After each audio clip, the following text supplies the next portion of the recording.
guys, Knife Addiction 1890 here, coming to you with another review. Today's review is going to be on a knife that I've been trying to get for quite a while now. It seems to be very scarce on the marketplace and a pain in the ass. Every time I went on a forum site or eBay or something like that, it was either overpriced in my eyes. I know what the retail price of it is, and it was way overpriced. I wasn't paying those fucking prices, but it was overpriced, or every time that I had a chance to get one, I needed to check and see if I had the funds to get it, and by the time I came back to it, it was already gone. Same thing with all the reputable knife sites that I usually buy from, like Blade HQ and Knife Center. They've been sold out for quite a while now, so it's a very hard knife to get. As soon as it came up there, I had to have it, bought it right there on the spot, and super happy that I did buy this knife. So let's get into the review here. This one is the Kershaw Blair Limited Run with the blue anodized aluminum handles and the silver twill G10 inlays. Really gorgeous knife if you look at it. I love how the colors blend together. It looks really nice. And it's actually supposed to be a navy blue, but I don't see navy blue. I just see like a regular blue, and which I like better. I don't really like navy blue. So very awesome knife. We'll give you guys a 360 view on this thing before I go into the review here. And I kind of want to get the negative part of this out of the way, just so we can stick more on the good parts about this knife. Now, whenever you buy a regular Kershaw Blair from Walmart or wherever you get it, usually comes black aluminum handles with that Track Tech insert material in there, which is kind of like a grip tape material, which is awesome to have on scales. Very good for grip and traction. So whenever they decided to make a sprint run and put some smooth twill in there, it kind of took away the grippiness of this knife. Now, you do have some jimping up here on the neck, but I don't hold my knife like this. And even if that's such an awkward way to hold this knife. I would want to hold it like up here, where my thumb's up here. So I would rather have jimping up here to grip better on there. So whenever they took that Track Tech inserts out of there and put it with this smooth material, there's no grip on it. So I don't plan on using this for any hard use or anything like that, and I wouldn't recommend it, just because all the edges right here are rounded and very easy to just slide up and cut your finger with, or anything else. So definitely wouldn't recommend doing any hard use. I'm just going to use this on like cutting cardboard and cutting envelopes open or whatever. Some simple stuff, not anything aggressive.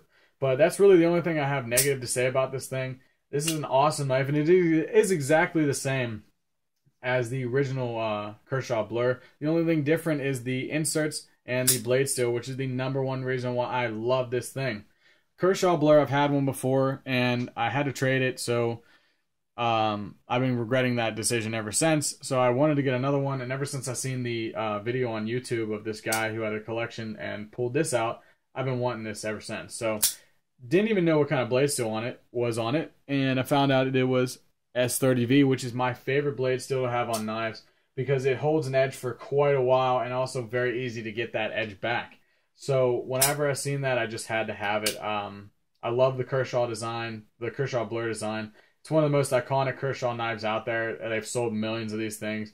They're everywhere. You know, you can get them anywhere. Cabela's, Walmart, everywhere. So one of the main reasons I got that was the blade. The other main reason is that I love blue on there, and I also was curious about this twill. I didn't know what it felt like or anything like that, and it kind of looked like a white carbon fiber in a way, which I love the look of that. Especially, like I said, I love how it blends together with the blue, so that's another reason why I got this.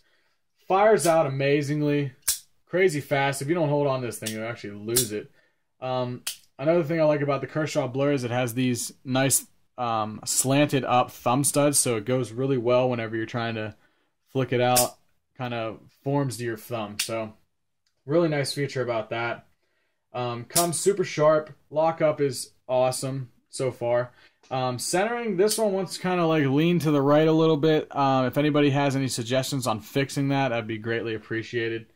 I've been trying to tighten the pivot screw, but it seems to be not wanting to pop out once I tighten it too tight. So if anybody has any suggestions on fixing the centering, please let me know. I would love to hear about it. But let's go into the specs here. The overall length of this guy is 7.875 inches. Blade length is 3.375 inches. And like I said, the blade steel on it is the masterful S30V. Drop point with a hollow grind on it. Really nice grind too. It's got a nice swedge up top there. Handle length is 4.5 inches, so not bad. Fits really good in the hand. Like I said, I love the Kershaw blower. It's exactly the same. So if you guys have had a Kershaw blower, this is exactly the same. Feels the same in the hand. Same thing with the weight. Kershaw blower, weight on it is 3.90 ounces. So definitely a lighter knife, but that's what most people want in their pocket is a light knife. I prefer heavier knives, but in this situation, this fits perfectly in the pocket and is an awesome EDC. So if you don't have a Kershaw blower and you haven't had one, you need to go get one. It's kind of like saying if you never had a Spyderco Tenacious. I mean, it's just an iconic EDC knife. So, really cool.